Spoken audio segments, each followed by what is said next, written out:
രാജാവിനെ രക്ഷിക്കൂ,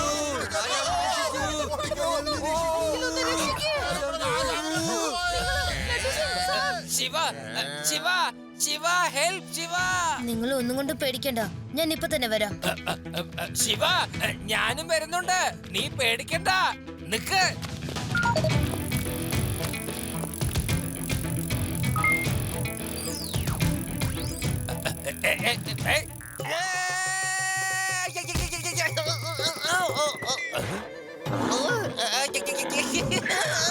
വേണ്ട, രക്ഷിക്കൂ, രക്ഷിക്കൂ, എന്നെ രക്ഷിക്കൂ.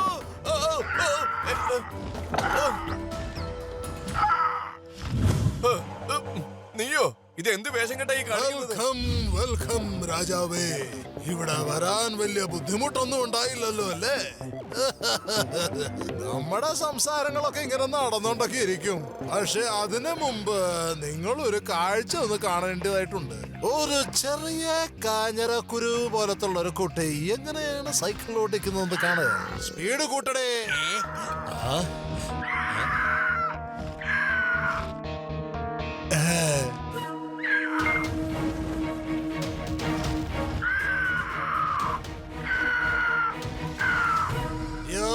ഈ കൊച്ചിന്റെ കയ്യിൽ നിന്ന് രക്ഷപ്പെടുത്തേ. Do something, you മണ്ടൻ പിള്ളേരെ. Okay boss, okay okay. ഓഫോ, എനിക്കൊന്നും കാണാൻ പറ്റുന്നില്ല.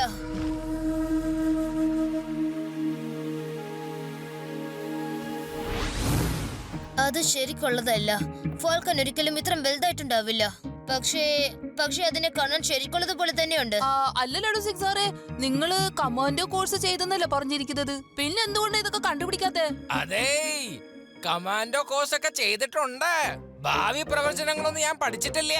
ഈ രാജാവ് എങ്ങോട്ടാ പോയിരിക്കുന്നത് ഞാനെങ്ങനെ പറയാ? ഇത് കണ്ടപ്പോഴേ എനിക്കൊരു കാര്യം ഓർമ്മ വന്നത്.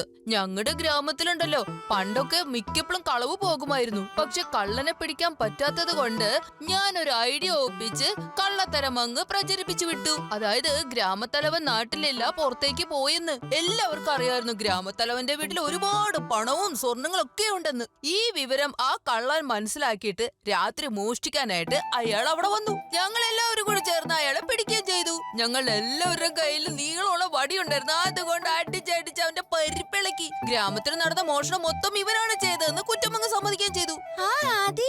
വളരെ ഞങ്ങൾക്ക് വഴി കാണിച്ചു തരികയും ചെയ്തല്ലോ. യെസ്, നീ പറഞ്ഞത് വളരെ ശരിയാണ് ആദി. You are intelligent.